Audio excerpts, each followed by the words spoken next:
এবং গাজার মুসলমানদের প্রতি শুধু নয়, ভারতের 30 কোটি নিপীড়িত মুসলমানদের প্রতি বাংলার এই শাহজালালের জনপদ থেকে আমরা পয়গাম দিয়ে দিতে চাই,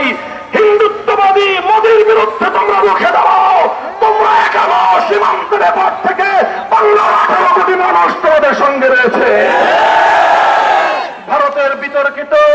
ওয়াকফ আইন সংশোধনী বিল 2025 এর মধ্য দিয়ে শত শত বছরের মুসলমানদের মসজিদ, মাদ্রাসা, কবরস্থানের জন্য ওয়াকফকৃত শত শত হাজার হাজার একর ভূমি দখল করবার যে পায়তারা মোদী করছে, আমরা বলতে চাই, মোদী তুমি গোটা ভারতবর্ষে এখন একা এবং বিচ্ছিন্ন হয়ে গিয়েছ। তোমার যদি এত যুদ্ধের কাহেজ থাকে, বেশি যুদ্ধের কাহেজ ভালো না, ইতিমধ্যে তুমি তার শিক্ষা পেয়ে গিয়ে